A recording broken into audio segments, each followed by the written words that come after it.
आराम से पढ़िएगा और इस क्वेश्चन का आंसर दीजिएगा। सबसे पहला क्वेश्चन है मेरे प्यारे बच्चों, भारतीय संविधान का मैग्ना कार्टा संविधान के किस भाग को कहा जाता है? भाग 2 को कहा जाता है, भाग 3 को कहा जाता है, भाग 4 को कहा जाता है या भाग 5 को कहा जाता है? इस क्वेश्चन का राइट आंसर क्या हो जाएगा आप सभी लोग बताइएगा। बहुत ही बेहतरीन, बबलू, दिव्या, मोनिका, पूजा, अमन, चौरसिया और जितेंद्र कुमार जी का बिल्कुल सही जवाब यहां पर आ रहा है। इस क्वेश्चन का बिल्कुल यहां पर राइट आंसर आ रहा है। बहुत बढ़िया बेटा, वेरी गुड, बहुत बढ़िया। तमाम सारे लोगों ने इस क्वेश्चन का बिल्कुल राइट आंसर दिया है, इस क्वेश्चन का बिल्कुल सही जवाब दिया है। तो बिल्कुल इसी तरीके से हम लोग क्वेश्चंस को आगे लगाएंगे बहुत ही बेहतरीन तरीके से। बहुत बढ़िया बेटा, वेरी गुड, वेरी गुड बेटा। लाइक और शेयर सभी लोग लगातार करते रहो। भारतीय संविधान का मैग्ना कार्टा किसे कहा जाता है? तो आप कहोगे बेटा भाग 3 को कहा जाता है। किसको बेटा कहा जाता है? आप कहोगे भाग 3 को कहा जाता है। अब एक बात आपको समझनी है जो बहुत इंपॉर्टेंट है। अब मैं आपसे पूछूंगा, अगर आपसे किसी व्यक्ति ने पूछा कि मौलिक अधिकार भारतीय संविधान के किस आर्टिकल में है? मौलिक अधिकार, आर्टिकल ना पूछकर अगर सबसे पहले मैं भाग पूछ रहा हूं, अब आप बताइएगा। मौलिक अधिकार यानी इसी को हम लोग शॉर्ट फॉर्म में क्या बोलते हैं? इसी को हम लोग शॉर्ट फॉर्म में बोलते हैं फंडामेंटल राइट्स। मेरे प्यारे विद्यार्थियों, सबसे पहली यहां पर एक बात आपको ध्यान रखनी जो बहुत इंपॉर्टेंट है, बहुत ही ज्यादा इंपॉर्टेंट है। तो एक बात आप ध्यान रखिएगा कि मौलिक अधिकार भारतीय संविधान के किस भाग में है? मौलिक अधिकार भारतीय संविधान के किस भाग में है? तो आप कहोगे सर मौलिक जो अधिकार हैं वो भारतीय संविधान का भाग 3 है।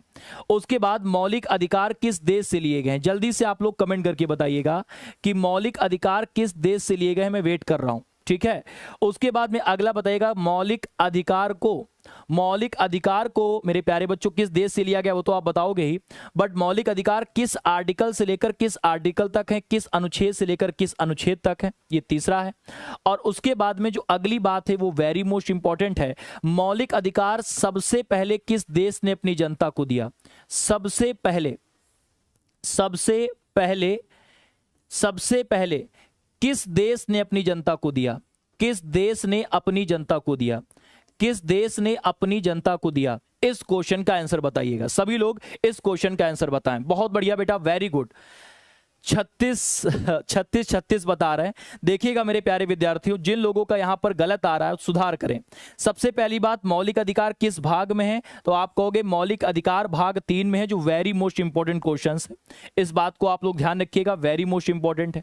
किस देश से लिया गया है मौलिक अधिकार? तो आप कहोगे अमेरिका से लिया गया। किस देश से लिया गया? तो मौलिक अधिकार किस देश से लिया गया है बच्चा? अमेरिका से लिया गया। बिल्कुल, मौलिक अधिकार अमेरिका से लिया गया है, बिल्कुल राइट आंसर है। उसके बाद में किस आर्टिकल से लेकर किस आर्टिकल तक है? तो कहोगे सर 12 से इसकी स्टार्टिंग होती है और सर 35 तक जाता है, क्योंकि 36 से फिर डीपीएसपी की स्टार्टिंग हो जाती है। 36 से फिर डीपीएसपी की स्टार्टिंग हो जाती है। इस बात को आप लोग ध्यान रखिएगा। पहले आप लोग लाइक की संख्या बढ़ा दो। आप लोगों ने अभी तक लाइक नहीं बढ़ाया है। अगर आप लाइक नहीं करोगे भाई तो कैसे चलेगा भाई, हैं? तो वीडियो को लाइक और शेयर करो भाई। मैं ये तो मेरा मौलिक अधिकार है, मुझे मिलना चाहिए और शायद मुझे आप लोग मेरा मौलिक अधिकार दोगे, ठीक है। चलिए, और उसके बाद में ध्यान रखिएगा सबसे पहले किस देश ने अपने जनता को मौलिक अधिकार दिए थे? तो ध्यान रखना 1215 में सबसे पहले ब्रिटेन की सरकार ने अपनी जनता को क्या प्रदान किए थे? मौलिक अधिकार प्रदान किए थे। क्या प्रदान किए थे बेटा? मौलिक अधिकार प्रदान किए थे। इस बात को आप लोग ध्यान रखिएगा, इस बात को बिल्कुल क्लियर रख लीजिएगा। बहुत बढ़िया, वेरी गुड मेरे प्यारे बच्चों। अब एक बात यहां पर अगर तुमसे कभी कोई व्यक्ति पूछ ले, अगर तुमसे पूछे सबसे पहला देश कौन था जिसने अपनी जनता को मौलिक अधिकार प्रदान किए? तो आप कहोगे सर पहला देश था ब्रिटेन। कौन था बेटा? पहला देश था ब्रिटेन। उसके बाद पूछेगा दूसरा देश कौन सा है? तो आप कहोगे सर जो दूसरा देश है उसका नाम है फ्रांस। उसका नाम क्या है बेटा? उसका नाम है फ्रांस। जो तीसरा देश है उसका नाम क्या है? उसका नाम मेरे प्यारे बच्चों क्या है? अमेरिका है। क्या है बच्चा? उसका अमेरिका नाम है। ठीक है बेटा, वेरी गुड। आप सारे बच्चों का बिल्कुल राइट आंसर है, बिल्कुल सही जवाब है। बहुत बढ़िया। अगर आपसे पहला देश पूछेगा ब्रिटेन करोगे, उसके बाद दूसरा देश पूछेगा फ्रांस करोगे, उसके बाद तीसरा देश पूछेगा यूएसए करोगे। बात समझ में आ रही कि नहीं आ रही बेटा? यहां तक बिल्कुल क्लियर है आप सभी लोगों को? Good morning. प्रशांत चौहान कह रहे हैं गुड मॉर्निंग। चलिए, जब जागो तभी आपके लिए सवेरा। बहुत शुभकामनाएं हैं आपको। लेकिन ऐसी चीजें ना कहा करो कि आदमी, टीचर का भी ख्याल रखना है, कहीं उसके उल्टी पलटी आ जाए। बेटा ऐसा आप जो है गुड मॉर्निंग बता रहे हो, गुड इवनिंग हो चुका है, तुम गुड मॉर्निंग बता रहे हो बेटा, हैं? ऐसे काम नहीं किए जाते हैं बेटा। टीचर का भी क्लास में ध्यान रखा जाता है।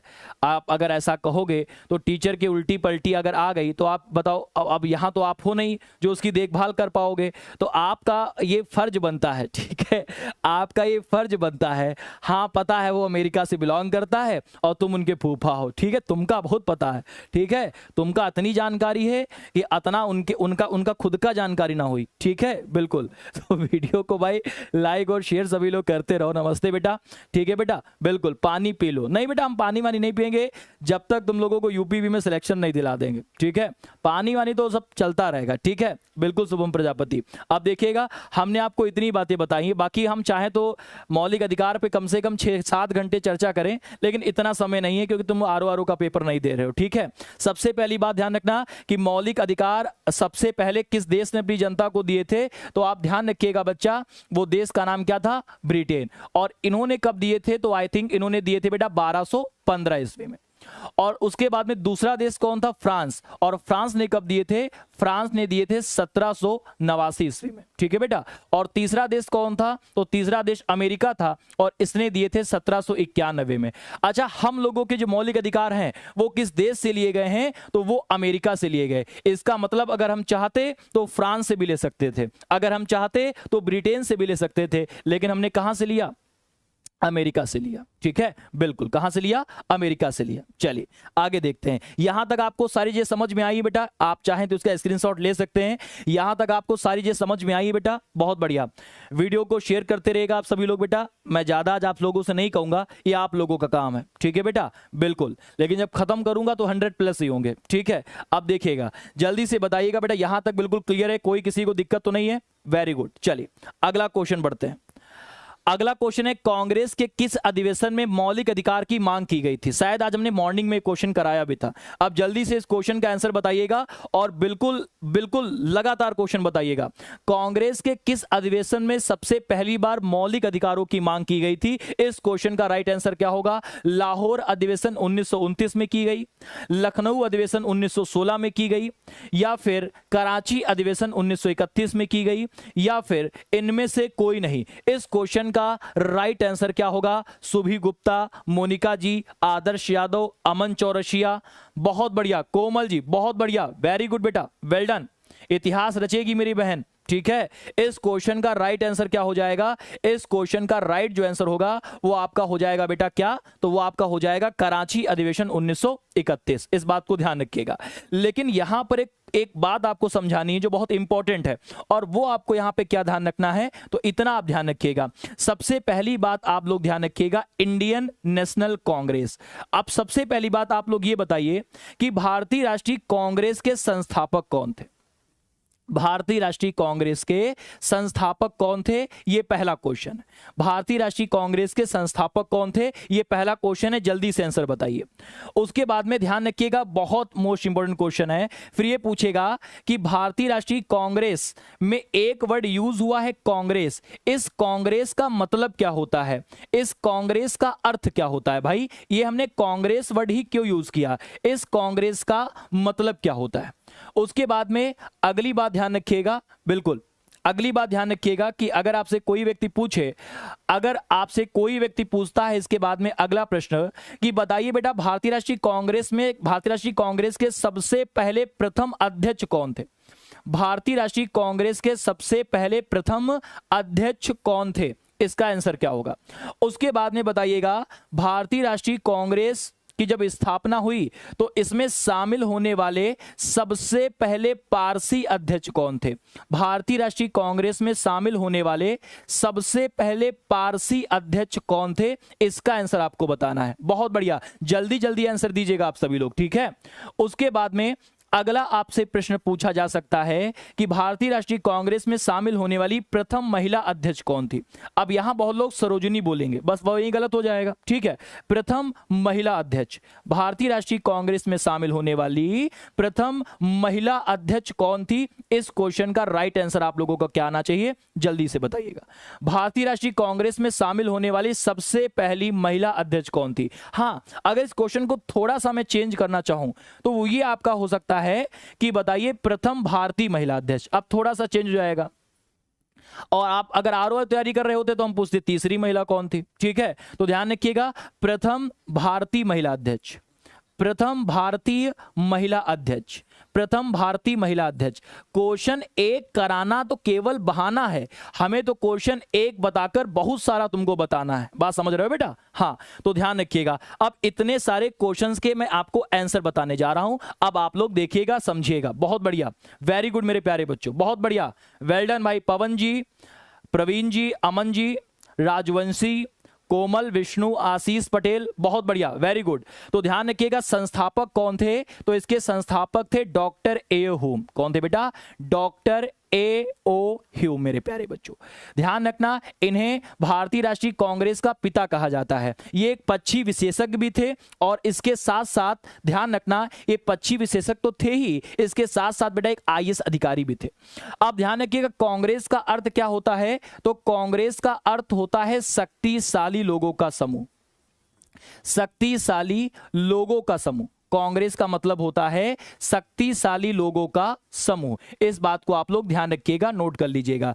अच्छा बताओ मेरे प्यारे बच्चों, कांग्रेस किस देश की संसद का नाम है? कांग्रेस किस देश की संसद का नाम है मेरे प्यारे बच्चों? जल्दी बताइएगा, कांग्रेस किस देश की संसद का नाम है? कांग्रेस किस देश की संसद है? या ऐसा पूछा जा सकता है कि बताइए कि कांग्रेस, हाँ ऐसे ही पूछा जाएगा, कैसे हम पूछ रहे हैं, ठीक है। कांग्रेस किस देश की संसद है? तो ध्यान रखिएगा, अमेरिका। बहुत बढ़िया, जो बच्चे भाई पढ़े हुए हैं बिल्कुल, वो फटाफट आंसर देते हैं भाई, होशियार बच्चे हैं, ये तो बात माननी पड़ेगी, ठीक है। तो किस देश की संसद का नाम है? America, America. जबकि अगर आप जापान की बात करते तो जापान की संसद का नाम डाइट है। नेपाल की बात करते राष्ट्रीय पंचायत है। स्पेन की बात करते कोर्टेस है। बांग्लादेश की बात करते जातीय संसद है। इजराइल की बात करते नेसेट है। बाकी बहुत सारी हैं, अगर मैं बताऊंगा तो भी थोड़ा टाइम लग जाएगा, ठीक है। उसके बाद में इसके प्रथम अध्यक्ष कौन थे? तो भारतीय राष्ट्रीय कांग्रेस के प्रथम अध्यक्ष थे WC बनर्जी। कौन बेटा? WC बनर्जी। तो मैंने केवल WC लिख दिया ताकि उधर थोड़ा गिचपिच ना हो, ठीक है। उसके बाद में पारसी अध्यक्ष कौन थे? तो दादा भाई नौरोजी। इसको हमने DBN लिख दिया है, ठीक है बेटा, दादा भाई नौरोजी। और दादा भाई नौरोजी को भारत का वयोवृद्ध पुरुष कहा जाता है, यानी grand old man of India, ध्यान रखना। जबकि आयरन मैन ऑफ इंडिया कौन है? सरदार वल्लभ भाई पटेल। और आयरन लेडी कौन है? इंदिरा गांधी। तो इस बात को भी ध्यान रखिएगा। उसके बाद प्रथम महिला अध्यक्ष कौन है? Annie Besant. एनी बेसेंट, ये ABCD नहीं लिख रहे हैं बेटा, एनी बेसेंट लिखे हैं, ठीक है। उसके बाद में भारतीय महिला अध्यक्ष कौन थी? तो सरोजिनी नायडू मेरे प्यारे बच्चों। कौन थी? सरोजिनी नायडू। ये आपका कंप्लीट हुआ कौन सा क्वेश्चन? दूसरा क्वेश्चन। बताओ इतनी चीजों को आप लोगों का क्लियर हुआ कि नहीं हुआ? सोचो कि क्वेश्चन एक कराना तो केवल बहाना है, हमें तो उसके बारे में तुम्हें संपूर्ण जानकारी बताना है। अगर अच्छा सेशन लग रहा है तो वीडियो को शेयर कर दीजिएगा आप सभी लोग। बिल्कुल बेटा, अगर अच्छा लग रहा है तो वीडियो को शेयर कर दीजिएगा और लाइक कर दीजिएगा। कम से कम जितने लोग लाइव हैं उतने तो लाइक होने चाहिए, ठीक है। चलिए, बिल्कुल सर आप आदित्य रंजन की तरह दिखते हैं। अच्छा बेटा, आगे देखिएगा अगली बात। अब अगला क्वेश्चन देखिएगा, अगला क्वेश्चन, निःशुल्क एवं अनिवार्य शिक्षा का प्रावधान भारतीय संविधान के किस अनुच्छेद में है? इस क्वेश्चन का आंसर बताइएगा, जो वेरी मोस्ट इंपॉर्टेंट है, जो वेरी मोस्ट इंपॉर्टेंट है। तो जल्दी से बताइएगा कि निःशुल्क एवं अनिवार्य शिक्षा का प्रावधान, निःशुल्क एवं अनिवार्य शिक्षा का प्रावधान किस अनुच्छेद में है? अनुच्छेद 14 होगा, या अनुच्छेद 61 होगा, अनुच्छेद 16 होगा, या अनुच्छेद 21 का A होगा? बहुत बढ़िया, वेरी गुड मेरे प्यारे बच्चों, बहुत बढ़िया, वेल डन। ठीक है आशीष जी, बहुत बढ़िया, ना करिए आप, ठीक है। हाँ चलिए आगे देखिए, अब जल्दी से बताइएगा इस क्वेश्चन का राइट आंसर क्या होगा। वैभवी जी, आशीष जी, श्रीराम, अर्पिता, प्रवीण राठौर, भाई सारे बच्चों का बिल्कुल राइट आंसर आ चुका है। बहुत बढ़िया। इस क्वेश्चन का जो भाई सही आंसर होगा वो आपका क्या होगा, आर्टिकल नंबर 21 का ए।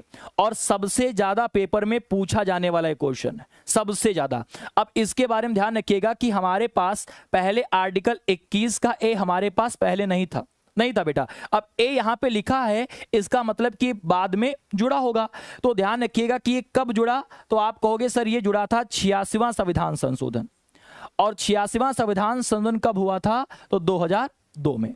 और यही दूसरा क्वेश्चन पूछ लेता है कि शिक्षा का अधिकार हमें कब मिला, तो आप कहोगे सीधी सी बात है, हम कह देंगे कि इसी को हम लोग कह सकते हैं कि 2002 में हमको क्या मिला, तो 2002 में हमको शिक्षा का अधिकार मिला। क्या मिला बेटा, 2002 में हमको क्या मिला, शिक्षा का अधिकार मिला। क्या उससे पहले नहीं था, बिल्कुल था बेटा, बट कानूनी रूप से शिक्षा का अधिकार मिला। अच्छा, इसमें कितनी उम्र से लेकर कितनी उम्र तक इसमें लिखा गया है, कितनी उम्र से लेकर कितनी उम्र तक इसका जिक्र किया गया है, तो ध्यान रखना इसमें कहा गया है कि 6 से 14 वर्ष तक के बच्चों को, कितना बेटा, 6 से 14 वर्ष तक के बच्चों को, 6 से 14 वर्ष तक के बच्चों को निःशुल्क शिक्षा, 6 से 14 वर्ष तक के बच्चों को कैसी शिक्षा दी जाएगी, तो निःशुल्क शिक्षा दी जाएगी। कैसी शिक्षा बेटा, निःशुल्क शिक्षा दी जाएगी। इस बात को आप लोग ध्यान रखिएगा। अब इसी बात पे आप लोग बता दीजिए, बिल्कुल बच्चा, इसी बात पे आप लोग बता दीजिए, वेल डन बेटा, वेल डन, बहुत बढ़िया। इसी बात पे आप लोग ये बता दीजिए कि अगर मान लिया आपसे ये प्रश्न पूछ लिया, अगर मान लिया आपसे ये प्रश्न पूछ लिया, चलो इससे अलग बताते हैं, ठीक है। अब इससे अलग करके बताते हैं। जैसे अगर आपसे पूछ लिया कि 0 से 6 वर्ष, भाई यहां था 6 से 14, अगर पूछ लिया 0 से 6 वर्ष तो क्या करोगे, तो ध्यान रखिएगा कि 0 से 6 वर्ष, तो 0 से 6 वर्ष तक के बच्चों को, 0 से 6 वर्ष तक के बच्चों को निःशुल्क शिक्षा, बच्चों को निःशुल्क शिक्षा। ये किस आर्टिकल में है, ये किस आर्टिकल में है, जल्दी से बताइएगा। 6 से 14 वर्ष तक के बच्चों को निःशुल्क शिक्षा, ये किस आर्टिकल में है, जल्दी से बोलिएगा। इस क्वेश्चन का राइट आंसर क्या होगा। बहुत बढ़िया, अरे वाह, बच्चे तो बहुत होशियार है भाई, बहुत बढ़िया भाई। मंगलम, आप सब मंगलम होगा, ठीक है, हाँ सब मंगलम होगा भाई, बिल्कुल मंगलम राज का बिल्कुल सही जवाब है। जाट साहब, AK सिंह, दिव्या सिंह, बहुत बढ़िया बेटा, वेल डन। तुम लोग इतने अच्छे कैसे हो बेटा, है? कोई बता रहा है 21 का ये 2009, अच्छा बेटा, चलिए बहुत बढ़िया। जो जिसमें खुश उसको खुश रहने दो, ठीक है, उसकी खुशी में बाधा क्यों डालो। तो आप सभी लोग सबसे पहले वीडियो को शेयर कर दीजिएगा तमाम सारे लोगों को, ठीक है, बार बार आपको ना बताना पड़े। और ध्यान रखिएगा इन दोनों क्वेश्चनों में मैंने आपको एक अंतर बताया है। अगर कभी भी 6 से 14 वर्ष होगा, अगर कभी भी 6 से 14 वर्ष होगा तो हमेशा आर्टिकल क्या करोगे, आर्टिकल 21 का ए करोगे। और अगर कभी भी 0 से 6 वर्ष होगा, अगर कभी भी 0 से 6 वर्ष होगा तो आप क्या करोगे, तो आप हमेशा बेटा आर्टिकल नंबर 45 करोगे। क्या करोगे बेटा, आर्टिकल नंबर 45 करोगे। इस बात को ध्यान रखना।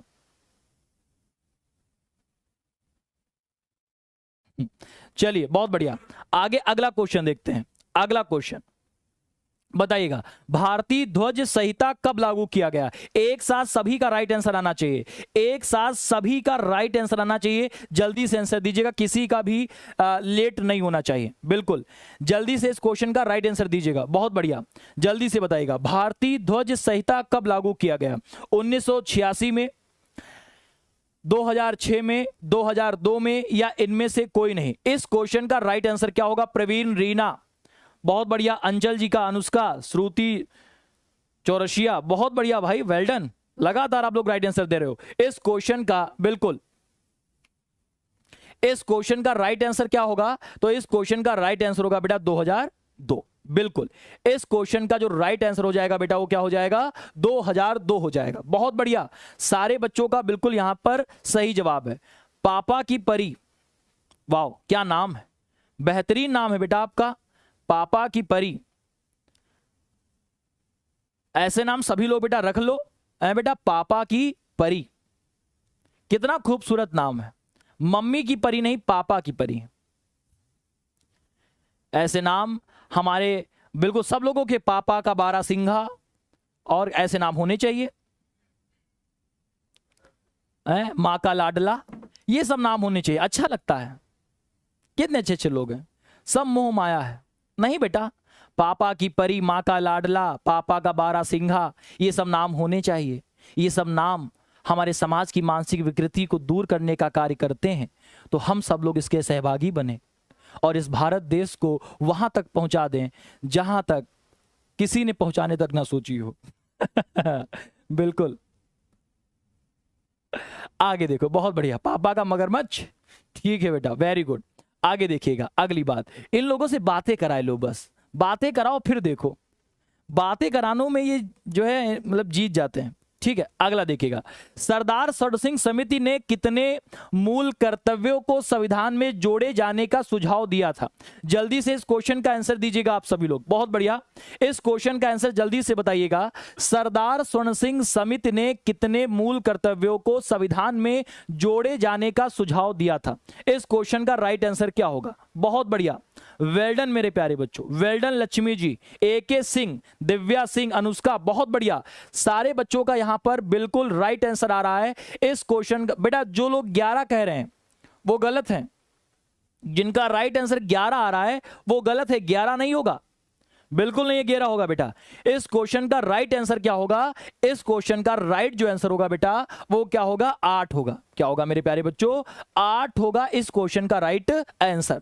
क्या होगा बेटा? 8 हो जाएगा इस क्वेश्चन का राइट आंसर, बिल्कुल।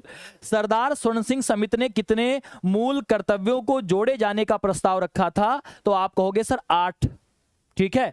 लेकिन अगर आपसे कोई व्यक्ति पूछे कि मूल जो कर्तव्य हैं, क्या बेटा, जो मूल आपके कर्तव्य हैं, अब आप लोग बताइएगा, देखते हैं कौन बताता है। मूल जो कर्तव्य हैं वो किस देश से लिए गए हैं? सबसे पहला क्वेश्चन, मूल कर्तव्य किस देश से लिए गए? सबसे पहला क्वेश्चन का आंसर क्या होगा? बहुत बढ़िया, वेल्डन बेटा, शुभम प्रजापति, ठीक है। मूल कर्तव्य किस देश से लिए गए हैं, ये पहला क्वेश्चन आप लोगों के लिए है। उसके बाद में मूल कर्तव्य को किस संविधान संशोधन के तहत जोड़ा गया? किस संविधान संशोधन के तहत जोड़ा गया? किस संविधान संशोधन के तहत जोड़ा गया? अभी सबका कमेंट पढ़ेंगे, लेकिन आप लोग पहले आंसर दो। और उसके बाद में अगली बात ध्यान रखना कि अगला क्वेश्चन ये पूछा जा सकता है कि मूल जो कर्तव्य हैं उसमें संशोधन कब हुआ? तो कहोगे पहला संशोधन तो हो गया, पहली बार संशोधन कब हुआ? और फिर आपसे पूछेगा दूसरी बार संशोधन कब हुआ? मूल कर्तव्यों में दूसरी बार संशोधन कब हुआ? दूसरी बार संशोधन कब हुआ? अब ऐसे क्वेश्चन अगर आपसे पूछ लिए गए तो आप लोग बेटा परेशान हो जाओगे। तो परेशान नहीं होना है बच्चा, बिल्कुल परेशान किसी को भी नहीं होना है। बहुत बढ़िया। तो एक बात ध्यान रखना कि हमारे भारतीय संविधान में जो मूल कर्तव्य हैं वो किस देश से लिए गए हैं? रूस से लिए गए हैं। कहां से बेटा लिए गए हैं? रूस से लिए गए हैं। आप लोग बेटा रूस कहा करो, अच्छा लगता है बेटा। रसिया कहते हो, अच्छा नहीं लगता बेटा। रसिया थोड़ा वैसा शब्द लग जाता है बेटा। बाकी आप लोग समझदार हो बेटा। हाँ, रसिया नहीं कहने का बेटा, रूस कहने का। रूस थोड़ा पॉजिटिव वर्ड आता है, बट रसिया है ये कैसे वर्ड बेटा? आयरलैंड से लिया गया बेटा, आयरलैंड से नहीं लिया गया बेटा, ठीक है। मूल कर्तव्य बेटा कहां से लिए गए? रूस से लिए गए, ठीक है बेटा, आयरलैंड से नहीं लिए गए बेटा। चलिए जल्दी से बताओ बेटा, मूल कर्तव्य कहां से लिए गए? रूस से लिए गए, ठीक है बेटा, आयरलैंड से नहीं लिए गए बेटा, ठीक है। हाँ, जो तुम लोग ये रसिया कह देते हो बेटा, रसिया नहीं कहने का। रसिया वर्ड सुनने में अच्छा लगता है? नहीं लगता है ना बेटा। हाँ, तो रूस कहो बेटा, ठीक है। आयरलैंड इस क्वेश्चन का राइट आंसर नहीं होगा बेटा, ठीक है, बिल्कुल आयरलैंड नहीं होगा। अब ध्यान रखिएगा और ध्यान रखना कि हमारे भारतीय संविधान में वर्तमान समय में कितने मूल कर्तव्य हैं? तो कहोगे 11 हैं। जब पहले जोड़े गए तो पहले 10 जोड़े गए, और जब पहले 10 जोड़े गए तो उसके लिए हुआ संविधान संशोधन कौन सा बेटा? 42वां। और ये कब हुआ? 1976 में। उसके बाद में अगला जोड़ा गया केवल एक, और जो एक जोड़ा गया, ध्यान रखिएगा, जो केवल ये एक जोड़ा गया, इसके लिए संविधान संशोधन कौन सा हुआ? 86वां। और 86वां जो हुआ बेटा, ये कब हुआ? 2002 में हुआ। अब अगर तुम ये 10 और ये 1 जोड़ दोगे, ऐड कर दोगे, तो कितना आ जाएगा? 11 आ जाएगा। यानी हमारे पास में मौलिक कर्तव्य कितने हैं? तो हमारे पास में मौलिक कर्तव्य कितने बेटा? टोटल 11 है, ठीक है बेटा, इस बात को आप लोग ध्यान रखिएगा। चलिए अगली बात बताइएगा, अगला क्वेश्चन, ऑपरेशन फ्लड का संबंध किस देश से है, जल्दी से बताइएगा। ऑपरेशन फ्लड का संबंध किस देश से है, किससे है, किस देश नहीं किससे है, बाढ़ से है, दुग्ध से है, आपदा प्रबंधन, या इनमें से कोई नहीं। जब मैं पेपर बिहार एसआई का देने गया था तो ये वाला क्वेश्चन आया था, ठीक है, ये बिहार एसआई का क्वेश्चन है, बिहार एसआई का क्वेश्चन है, ठीक है, ये बिहार एसआई का क्वेश्चन है और ये पूछा हुआ क्वेश्चन है, ठीक है, बिहार एसआई का क्वेश्चन है ये, और 2024 का ही क्वेश्चन है, पुराना नहीं है, 2024 का ही है, ठीक है। तो जल्दी से बताइएगा इस क्वेश्चन का राइट आंसर क्या होगा। बहुत बढ़िया, दिव्या सिंह जी, कृष्णा बहुत बढ़िया, अभिषेक पांडे दुग्ध से है, मिल्क से है, कुछ लोग बाढ़ भी कह रहे हैं, क्या भाई हैं? तो ध्यान रखिएगा इस क्वेश्चन का राइट आंसर क्या होगा। यहां ऑपरेशन फ्लड लिखा है तो कई लोग समझते हैं कि फ्लड का मतलब क्या होता है, बाढ़ ही होता है, तो लाओ वही कर देते हैं, और यही बिहार एसआई में आया भी था। तो ध्यान रखिएगा इस क्वेश्चन का जो राइट आंसर होगा वो दुग्ध होगा। क्या होगा बेटा, मिल्क प्रोडक्शन होगा। अब एक बात ध्यान रखिएगा, अब एक बात ध्यान रखिएगा बेटा, अब एक बात यहां पर क्लियर रखिएगा जो बहुत इंपॉर्टेंट है। अगर आपसे कभी भी कोई व्यक्ति पूछे कि श्वेत क्रांति का संबंध किससे है, आप क्या बताओगे? श्वेत क्रांति का संबंध किससे है, जल्दी से बताओ। ये पहला क्वेश्चन है, श्वेत क्रांति का संबंध किससे है, जल्दी से बताइएगा। वेरी गुड, अरे वाह, आप लोगों का मतलब बिल्कुल लाजवाब आंसर आ रहा है भैया। कहां पढ़ते हो बेटा, कहां पढ़ते हो, कहां पढ़ते हो आप लोग, आप लोगों का बिल्कुल मतलब सोच ही नहीं सकता है आदमी, गच्चा खा के गिर जाए। तो ध्यान रखिएगा श्वेत क्रांति तो हो गया। अच्छा, अगर तुमसे किसी व्यक्ति ने पूछा मूक क्रांति, ये तुमने पहली बार सुनी होगी, बहुत सारे लोगों ने पहली बार क्लास में सुनी थी जब मैंने बताया था मूक क्रांति, ये बहुत कम लोग जानते हैं मूक क्रांति। अच्छा, उसके बाद में अगला बताइएगा कि अगर आपसे कोई व्यक्ति पूछ ले लाल क्रांति, ये बहुत इंपॉर्टेंट है, लाल क्रांति। और अगर तुमसे कोई व्यक्ति पूछ ले गुलाबी क्रांति, कौन सी क्रांति, गुलाबी क्रांति, गुलाबी क्रांति। तो अब आप बताइएगा इन चारों का आंसर राइट क्या होगा। बहुत बढ़िया, इन चारों का राइट आंसर क्या होगा, जल्दी से आप लोग बताइएगा, वीडियो को आप लोग शेयर करते रहेगा। बहुत बढ़िया, झींगा झींगा चिकन बता रहा, चिकन, अरे पगलू मुर्गा उर्गा से नहीं क्रांति है, ठीक है, ऐसा आंसर बताओगे आदमी गच्चा खा के गिर जाएगा। तुम तो कुछ पे फिर कहोगे नहीं सर हमने तो नहीं बताया था। बेटा ऐसे आंसर नहीं देने बेटा, सही आंसर देना है बेटा, बिल्कुल। और लाइक और शेयर लगातार आप लोग करते रहो। श्वेत क्रांति का संबंध किससे है, तो आप कहोगे सर ये तो मिल्क से है, ये तो दूध से है। मूक क्रांति का संबंध है मोटे अनाजों से, मोटे अनाजों से, ध्यान रखिएगा, मूक क्रांति का संबंध है मोटे अनाजों से। लाल क्रांति का संबंध है टमाटर, टमाटर और मांस से, टमाटर और मांस से। और अगर पूछे गुलाबी क्रांति तो आप कहोगे ये है झींगा, मछली और किससे, प्याज से, झींगा मछली और प्याज से, ठीक है बेटा, इस बात को आप लोग ध्यान रखिएगा। वेरी गुड मेरे प्यारे बच्चों, सारे बच्चों का बिल्कुल सही जवाब है, सारे बच्चों का बिल्कुल राइट आंसर है। अच्छा, सभी लोग बताइएगा कि टमाटर में कौन सा, टमाटर का रंग लाल होता है किसके कारण, टमाटर का रंग लाल होता है, टमाटर का रंग लाल होता है किसके कारण, ये क्वेश्चन मैंने आपसे पूछा है, इसका आंसर आप लोग बताइएगा। टमाटर का रंग लाल होता है किसके कारण, इस क्वेश्चन का राइट आंसर क्या होगा। टमाटर का रंग लाल होने का सबसे बड़ा कारण क्या है, तो मेरे प्यारे विद्यार्थियों, मेरे प्यारे लाल लालियों, बहुत बढ़िया, टमाटर का रंग लाल होने का जो सबसे बड़ा रीजन है वो क्या है, तो आप कहोगे सर वो रीजन है लाइकोपीन। क्या है बेटा, वो रीजन है लाइकोपीन। बहुत बढ़िया, इस क्वेश्चन का राइट आंसर क्या हो जाएगा, लाइकोपीन हो जाएगा। टमाटर का रंग जो लाल होता है वो किसके कारण होता है बेटा, तो वो लाइकोपीन के कारण होता है। बहुत बढ़िया, टमाटर का रंग लाल होने का सबसे बड़ा रीजन क्या है अंजलि तिवारी बेटा, बहुत बढ़िया, लाइकोपीन। अच्छा बताओ दही में कौन सा एसिड पाया जाता है, मैं आपके कमेंट का वेट कर रहा हूं, दही में कौन सा एसिड पाया जाता है, बहुत बढ़िया, दही में कौन सा एसिड पाया जाता है। अगला क्वेश्चन है दही में कौन सा एसिड पाया जाता है, जल्दी से बताओ। दही में कौन सा एसिड पाया जाता है? तो आप कहोगे लैक्टिक एसिड पाया जाता है। कौन सा एसिड बेटा? लैक्टिक एसिड पाया जाता है। दही में कौन सा एसिड पाया जाता है बेटा? तो दही में लैक्टिक एसिड पाया जाता है। बहुत ही शानदार, बहुत ही बढ़िया, सारे बच्चों का बिल्कुल यहां पर राइट आंसर है। बहुत बढ़िया। वीडियो को लाइक और शेयर कर दीजिएगा। क्लास अच्छी लग रही है तो सभी लोग वीडियो को लाइक और शेयर कर दो। बहुत बढ़िया, तमाम सारे बच्चों का बिल्कुल यहां पर सही जवाब है। चलिए अगले क्वेश्चन की ओर बढ़ते हैं। अगला क्वेश्चन है, विश्व साइबर अपराध सूचकांक 2024 में भारत का स्थान क्या है? भारत का स्थान क्या है? जल्दी से इस क्वेश्चन का आंसर बताइएगा। विश्व साइबर अपराध सूचकांक 2024 में भारत का स्थान क्या है? इस क्वेश्चन का राइट आंसर देखते हैं। सबसे पहले कौन देता है? 8वां है, 10वां है, 7वां है या फिर 5वां है? इस क्वेश्चन का सही जवाब क्या होगा? बहुत बढ़िया, सारे बच्चों के बिल्कुल यहां पर राइट आंसर आने लगे हैं। सारे बच्चों का बिल्कुल यहां सही जवाब आने लगा है बेटा। इस क्वेश्चन का बिल्कुल जो सही जवाब हो जाएगा वो 10वां हो जाएगा। भारत का स्थान कौन सा है बेटा? तो भारत का जो स्थान है वो बेटा 10वां है। बिल्कुल, भारत की रैंक क्या है? 10 है।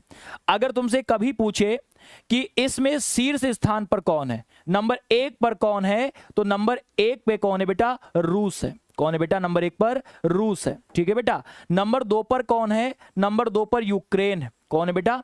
यूक्रेन है मेरे प्यारे बच्चों। इस बात को आप लोग ध्यान रखिएगा। बहुत बढ़िया, सारे बच्चों का बिल्कुल यहां पर राइट आंसर है, बिल्कुल सही जवाब है। बहुत बढ़िया। उसके बाद में एक यहां क्वेश्चन आपसे ये पूछा जा सकता है कि साइबर, जब किसी के साथ कभी कोई साइबर अपराध होता है, साइबर अपराध होता है, तो वो किस हेल्पलाइन नंबर पर कॉल करेगा? हेल्पलाइन नंबर क्या होती है?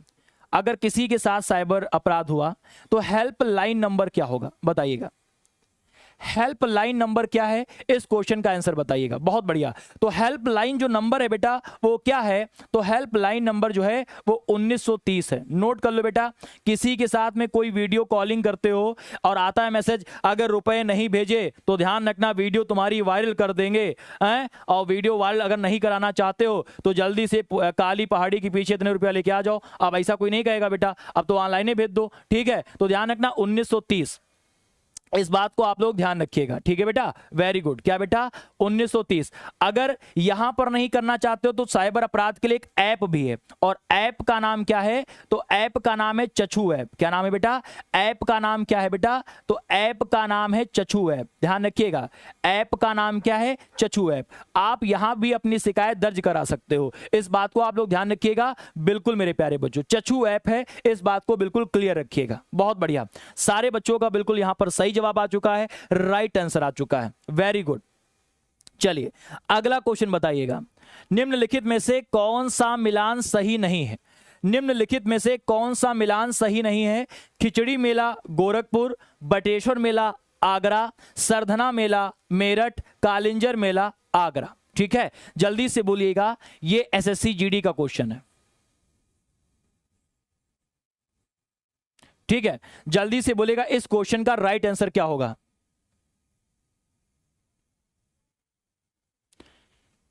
निम्नलिखित में से कौन सा मिलान सही नहीं है? खिचड़ी मेला गोरखपुर, बटेश्वर मेला आगरा, सरधना मेला मेरठ या फिर कालिंजर मेला आगरा। इस क्वेश्चन का राइट आंसर क्या होगा? बहुत बढ़िया, वेल डन मेरे प्यारे बच्चों, बहुत ही बढ़िया। सारे लोगों का शानदार बिल्कुल राइट आंसर आ रहा है, सही जवाब आ रहा है। वेरी गुड भाई, तुम लोग तो कमाल की हो आज। ठीक है, तो ध्यान रखना, खिचड़ी मेला गोरखपुर में लगता है, ये बिल्कुल सही है। योगी आदित्यनाथ जी वाला जो है मामला है। ठीक है, तो ध्यान रखिएगा, कहां लगता है बेटा? गोरखपुर में लगता है, बिल्कुल सही है। बटेश्वर मेला कहां लगता है? आगरा में लगता है, ये भी बिल्कुल सही है। उसके बाद में सरधना मेला कहां लगता है? मेरठ में लगता है, ये भी बिल्कुल सही है। लेकिन यहां लिखा है कालिंजर मेला कहां लगता है? आगरा में। जो ये वाला है मेरे प्यारे बच्चों, जो ये वाला है, यही वाला गलत, यही वाला गलत। ठीक है बेटा, ध्यान रखना, कालिंजर मेला बांदा में लगता है। कहां लगता है? जो कालिंजर मेला है बेटा वो कहां लगता है? तो कालिंजर मेला बांदा में लगता है। कहां लगता है बेटा? कालिंजर मेला बांदा में लगता है। अच्छा, एक बात आप सभी लोग बताओ, देवा शरीफ मेला कहां लगता है? तो बच्चा बच्चा जानता है। देवा शरीफ मेला कहां लगता है? आप लोग बताइएगा बेटा, देवा शरीफ मेला कहां लगता है? जल्दी से बताइएगा, देवा शरीफ मेला कहां लगता है? और एक मेला बहुत आता है, सैयद सलार, सैयद सलार। और हम लखीमपुर खीरी के रहने वाले बेटा, तो हमारी तरफ गोला जो है गोकर्णनाथ मेला लगता है, ठीक है। तो सैयद सलार मेला, सैयद सलार मेला। तो अब जल्दी से बताइएगा इस क्वेश्चन का राइट आंसर क्या होगा। बहुत बढ़िया, तो ध्यान रखना कालिंजर मेला का राइट आंसर क्या हो जाएगा, बांदा, ये बांदा में लगता है। देवा शरीफ मेला कहां लगता है, बाराबंकी। जो लोग बाराबंकी के साथ हैं उनका बिल्कुल राइट आंसर है, उनका बिल्कुल सही जवाब है। जो लोग सैयद सलार दे रहे हैं तो सैयद सलार का इस क्वेश्चन का राइट आंसर क्या होगा, बहराइच होगा। क्या होगा बेटा, बहराइच होगा। सैयद सलार मेला कहां लगता है बच्चा, सैयद सलार मेला बहराइच में लगता है। मंगलम जी, पवन, आप बहुत बढ़िया बेटा। पासवान आकाश, आकाश पासवान बहुत बढ़िया। ममता पाल नमस्ते बेटा, ठीक है।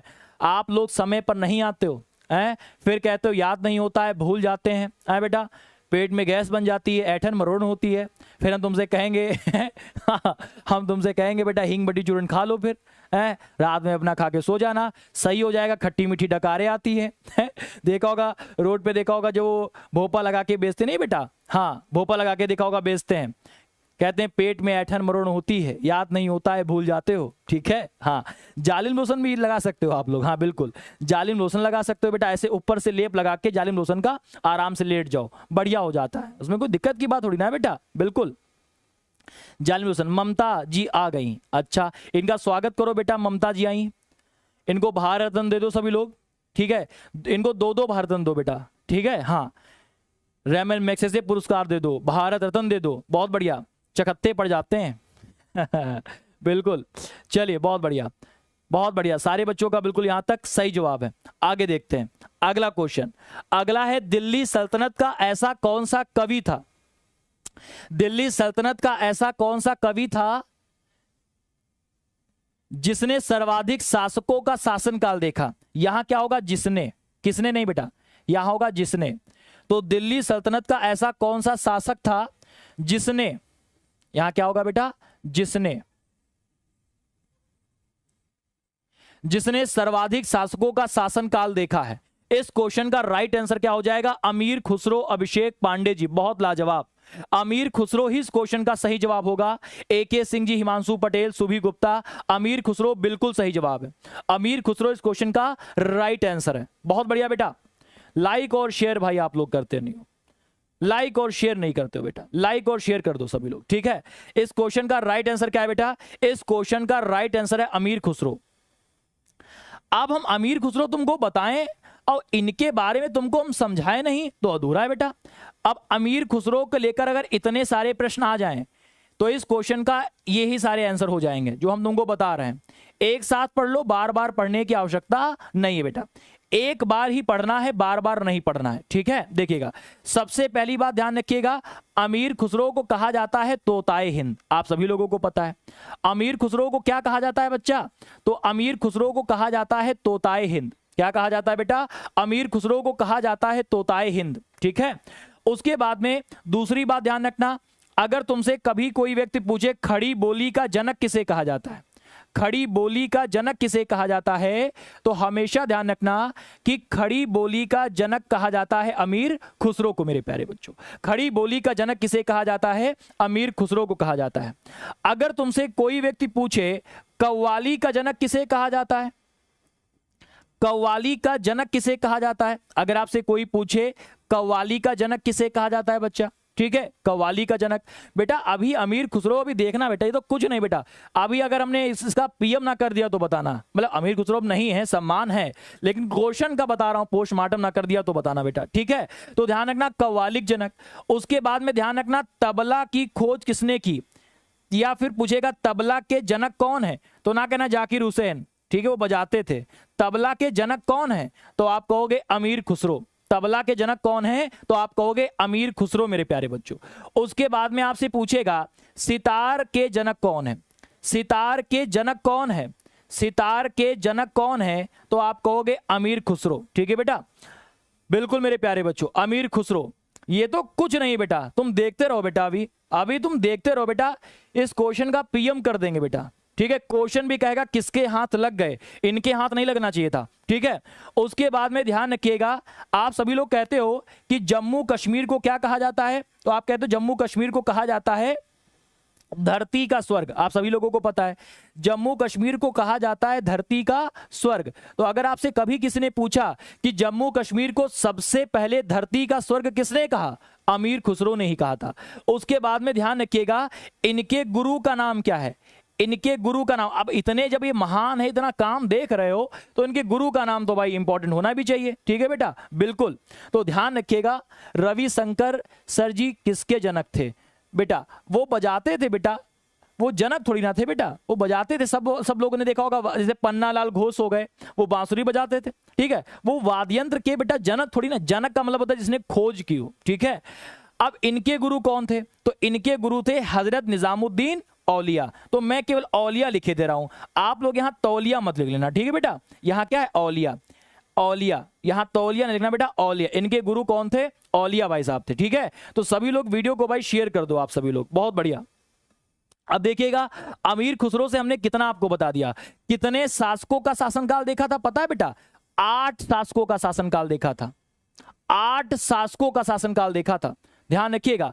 उसके बाद में पूछेगा ऐसा कौन कवि था, ऐसा कौन कवि था जिसने सबसे पहले जौहर देखा, तो आप कहोगे अमीर खुसरो। और किसका जौहर देखा था, रानी पद्मावती, क्योंकि ये अलाउद्दीन खिलजी के भी शासनकाल में थे, रानी पद्मावती, ठीक है, इस बात को ध्यान रखिएगा, बहुत बढ़िया। सारे बच्चों का बिल्कुल यहां पर राइट आंसर है, बिल्कुल सही जवाब है, बहुत बढ़िया। अब आप लोग चाहें तो इसका स्क्रीनशॉट ले सकते हैं, फिर अगले क्वेश्चन की ओर आगे बढ़ा जाए, ठीक है बेटा, इस क्वेश्चन का चाहें तो आप स्क्रीनशॉट ले सकते हैं, फिर अगले क्वेश्चन की ओर आगे बढ़ा जाए, ठीक है, बिल्कुल। अब बेटा क्वेश्चन को चीर फाड़ दिए बेटा, आप कोई चिंता ना करो, ठीक है, बिल्कुल। आगे देखिएगा अगला क्वेश्चन, अनाज के छिलके में कौन सा विटामिन होता है, बताओ, छिलका पूछे लगा, अनाज के छिलके में कौन सा विटामिन होता है, इस क्वेश्चन का सही जवाब क्या होगा, जल्दी से बताइएगा। अनाज के छिलके में, अनाज के छिलके में कौन सा विटामिन होता है, vitamin B1, vitamin C, vitamin D, vitamin B. इस क्वेश्चन का सही जवाब क्या होने वाला है, बहुत बढ़िया, सारे बच्चों का बिल्कुल यहां पर राइट आंसर आ चुका है। और इस क्वेश्चन का जो सही जवाब है वो विटामिन B1 है, क्या है बेटा, इस क्वेश्चन का सही जवाब है विटामिन B1, बहुत बढ़िया। अब जल्दी से बता दो, अगर आपसे कोई व्यक्ति कहे कि गोल्डन राइस, आप लोगों ने बहुत सारा सुना होगा गोल्डन राइस, और गोल्डन राइस को हम लोग क्या कहते हैं बेटा, सुनहरा चावल।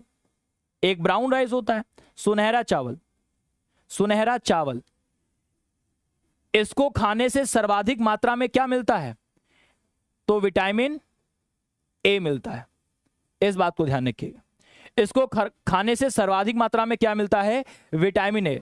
सर जौहर क्या होता है, जब कोई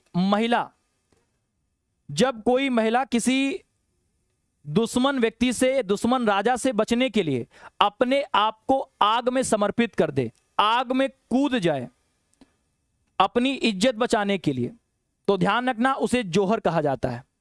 और सती प्रथा में पति के साथ ही उनकी जो है बॉडी को लेके बैठना होता था, उसे सती प्रथा कहते थे, जिसका अंत 1829 में लॉर्ड विलियम बेटिंग और राजा राम मोहन राय ने मिलकर किया, ठीक है, इस बात को ध्यान रखिएगा। तो विटामिन ए। अच्छा बताइएगा जल में घुलनशील विटामिन कौन है, जल में घुलनशील विटामिन, आसान सा है, जल में घुलनशील विटामिन कौन सा है, जल्दी से बताइएगा कमेंट करके, जल में घुलनशील विटामिन।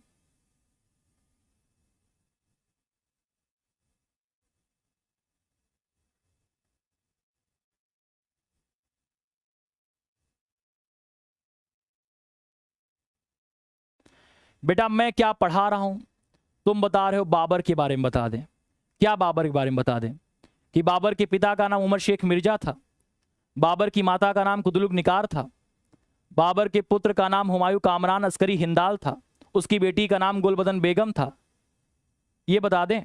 उसको पहले आगरा के आराम बाग में दफनाया गया था, ये बता दें। बाद में उसकी इच्छानुसार उसे काबुल में दफनाया गया, ये बता दें। 14 फरवरी 1483 को उसका जन्म हुआ था, ये बता दें। उसके पिताजी फरगना के राज्य के छोटे से शासक हुआ करते थे, ये बता दें। पानीपत खानवा ये सारे उन्होंने युद्ध लड़े, ये बता दें। चलो, यहां टॉपिक क्या चल रहा है और तुम पूछने क्या लगते हो, ठीक है, केवल और केवल फालतू क्वेश्चंस, ठीक है। तो जब कभी कोई अच्छी चीज चल रहा होकर तो बीच में डिस्टर्ब ना किया करो, ठीक है बेटा। मैंने थोड़ा सा बता दिया है, ध्यान रखना, ज्यादा बताऊंगा तो ना तुम सुन पाओगे ना सहन कर पाओगे। चलिए आगे देखिएगा। तो जल में घुलनशील विटामिन कौन है? तो जल में घुलनशील विटामिन है विटामिन बी सी। कौन है बेटा? एक विटामिन बी और दूसरा विटामिन सी। तो ध्यान रखिएगा कि जल में घुलनशील विटामिन कौन है? विटामिन बी और सी। जल में घुलनशील विटामिन कौन है? तो विटामिन बी और विटामिन सी। इस बात को आप ध्यान रखिएगा, ठीक है। उसके बाद में अगली बात, वसा में घुलनशील विटामिन कौन सा होता है? वसा में घुलनशील विटामिन, वसा में घुलनशील विटामिन, वसा में घुलनशील विटामिन कौन से होते हैं? तो वसा में घुलनशील विटामिन की ट्रिक याद कर लो, कीड़ा, कीड़ा, ये आप याद कर लो बेटा। क्या बेटा? कीड़ा याद कर लो, आपका काम हो जाएगा, ठीक है बेटा। कीड़ा याद कर लो, ठीक है, बिल्कुल कीड़ा, ठीक है, वेरी गुड सुधांशु वर्मा, बहुत बढ़िया, कीड़ा याद कर लो, ठीक है। तो ये हो जाएगा। अच्छा जल्दी से बताइएगा, किस विटामिन को सौंदर्य विटामिन कहा जाता है? किस विटामिन को ब्यूटी विटामिन कहा जाता है? किस विटामिन को सौंदर्य विटामिन कहा जाता है? किस विटामिन को सौंदर्य विटामिन कहा जाता है? तो ध्यान रखिएगा, विटामिन ई को।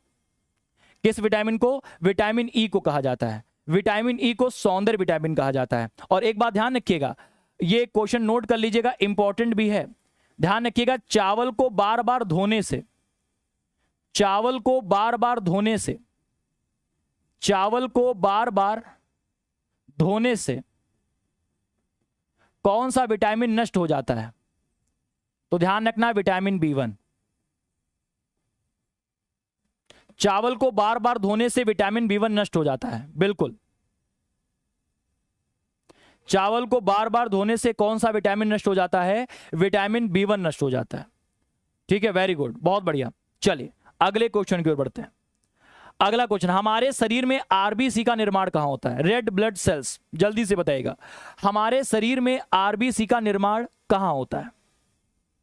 बहुत बढ़िया, जल्दी से इस क्वेश्चन का आंसर दीजिएगा बेटा। और लाइक और शेयर सभी लोग लगातार करते रहो, ठीक है बेटा, बिल्कुल। और सभी लोगों को शेयर कर दो, बिल्कुल सभी लोगों को शेयर कर दो बच्चा। हमारे शरीर में आरबीसी का निर्माण कहां होता है? जल्दी से बताइएगा, हमारे शरीर में आरबीसी का निर्माण कहां होता है? बहुत बढ़िया, लाजवाब बेटा, आप लोग आंसर बहुत बढ़िया दे रहे हो, ठीक है। हमारे शरीर में आरबीसी का निर्माण कहां होता है? अस्थि मज्जा में, यकृत में, अमाशय में, या इनमें से कोई नहीं? बहुत बढ़िया, बोन मैरो में, यानी अस्थि मज्जा में, वेरी गुड। तमाम सारे छात्रों का बिल्कुल राइट आंसर है, तमाम सारे छात्रों का बिल्कुल सही जवाब है। इस क्वेश्चन का राइट आंसर क्या हो जाएगा? इस क्वेश्चन का जो सही जवाब हो जाएगा बेटा वो क्या हो जाएगा? तो आप कहोगे सर इस क्वेश्चन का राइट आंसर हो जाएगा अस्थि मज्जा यानी बोन मैरो। एक बात हमेशा ध्यान रखना, RBC was manufactured in bone marrow, RBC was manufactured in bone marrow and completely destroyed to spleen, मेरे प्यारे बच्चों, ध्यान रखिएगा बेटा, ठीक है, बिल्कुल बिल्कुल। चलिए बहुत बढ़िया, जल्दी से वीडियो को लाइक और शेयर कर दीजिएगा सभी लोग, ठीक है बेटा, बिल्कुल। वीडियो को लाइक और शेयर सभी लोग कर दीजिएगा, अधिकांश लोगों को, ठीक है, बिल्कुल, ताकि आप लोगों को अच्छी तरीके से जो है बताया जा सके और अच्छी तरीके से हमको मोटिवेशन भी मिलता है, ठीक है, बिल्कुल। 8वीं क्लास के क्वेश्चन पूछे, पता नहीं क्या पूछा कर दो, ठीक है, खाली डिस्टर्ब करते हो तुम लोग। आप अगर इसी दोबारा कमेंट आए तो इसको ब्लॉक कर देना, ठीक है बेटा, इसको ब्लॉक ही कर देना, ठीक है, बिल्कुल। आप ध्यान रखिएगा बेटा, डब्ल्यूसी भी वही बनता है बेटा, डब्ल्यूसी का जो है मस्तिष्क में बनने लगता है, वो भी वही बनता है, ठीक है। आप ध्यान रखना कि आरबीसी का निर्माण कहां होता है? तो अस्थि मज्जा में। और अगर तुमसे कोई पूछे आरबीसी का निर्माण कहां होता है तो आप कहोगे अस्थि मज्जा में। लेकिन अगर कहे कि इसका विनाश कहां होता है, ये नष्ट कहां हो जाता है, इसका विनाश कहां होता है, तो बेटा स्प्लिन, स्प्लिन मेरे प्यारे बच्चों, यानी प्लीहा। इस बात को ध्यान रखना, प्लीहा इस क्वेश्चन का राइट आंसर होगा, बिल्कुल, प्लीहा इस क्वेश्चन का बिल्कुल राइट आंसर होगा, बहुत बढ़िया। चलिए, अश्विन क्लास के क्वेश्चन पूछ रहे हैं, पता नहीं कौन सी क्लास है। चलो आगे देखो, अगली बात, आगे देखिएगा अगली बात मेरे प्यारे बच्चों। वीडियो को शेयर कर दीजिएगा पहले आप सभी लोग, ठीक है, वीडियो को शेयर कर दीजिएगा आप सभी लोग, बहुत बढ़िया।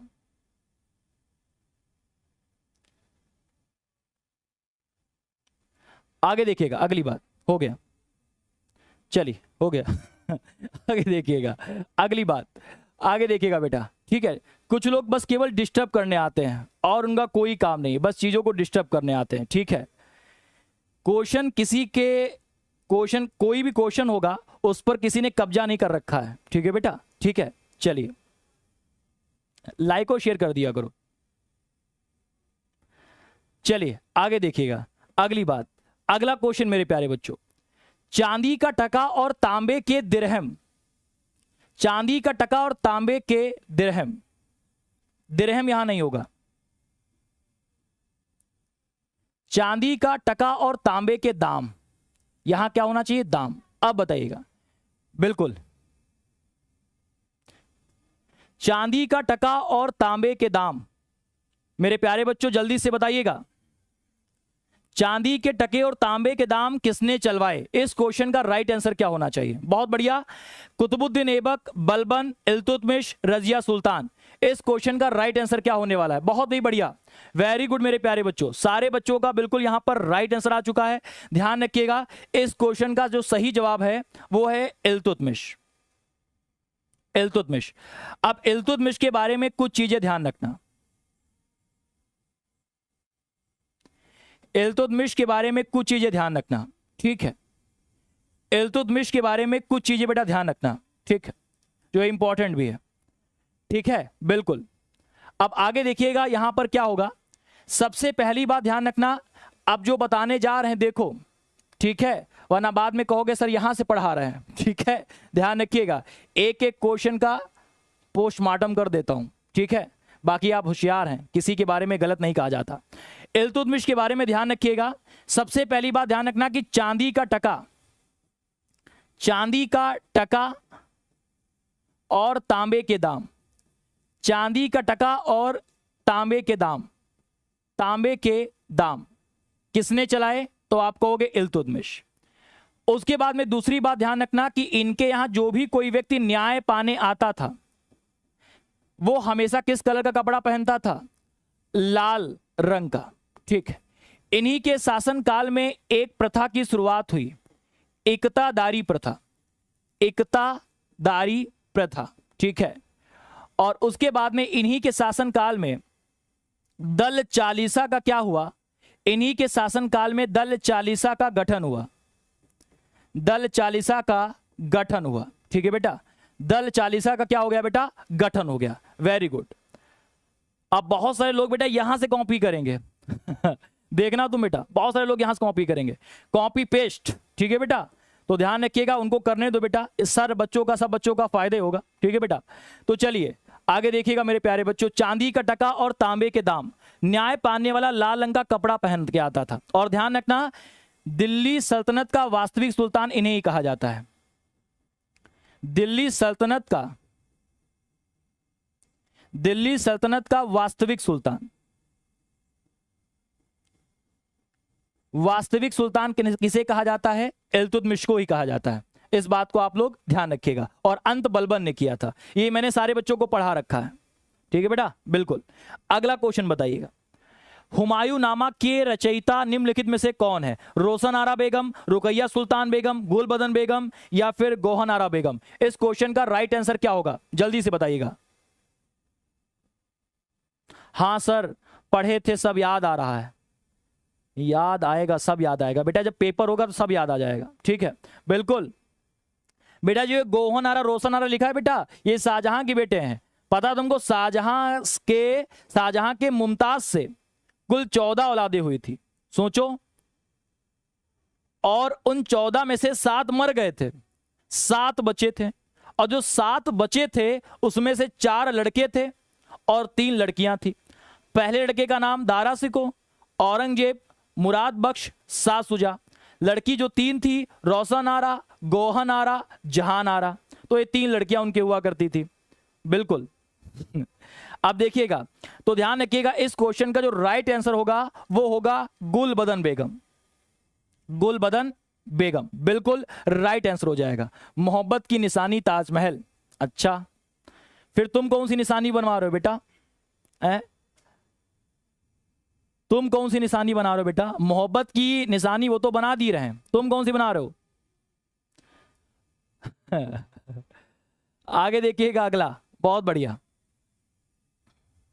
बिल्कुल। कब्रिस्तान बनवा रहे हैं सर हम, बहुत बढ़िया, यही काम करो बेटा, यही बचा है।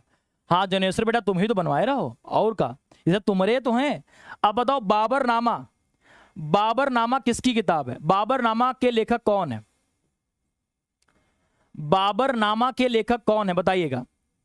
तो बाबरनामा किताब के लेखक स्वयं खुद कौन है? बाबर है। और इन्होंने किस भाषा में लिखा है? सभी लोग कहेंगे फारसी, नहीं, तुर्की भाषा में। अब्दुल रहीम खाने खाना ने इस किताब को फारसी भाषा में अनुवाद किया था, इस बात को ध्यान रखिएगा। आगे देखो अगला, उसके बाद में ध्यान रखिएगा। अच्छा, अगर तुमसे एक क्वेश्चन ये पूछ लूं, पद्मावत किताब के लेखक कौन है? पद्मावत किताब के लेखक कौन है? पद्मावत किताब के लेखक कौन है बताइएगा? पद्मावत किताब के लेखक कौन है? तो पद्मावत किताब के लेखक कौन है? मलिक मोहम्मद जायसी। पद्मावत किताब के लेखक कौन है? मलिक मोहम्मद जायसी। ठीक है बेटा, वेरी गुड, मलिक मोहम्मद जायसी। उसके बाद में अब अगला क्वेश्चन देखिएगा, निम्नलिखित में से कौन सा रसोई उत्पाद मधुमक्खी के डंक को बेअसर, बेअसर नहीं,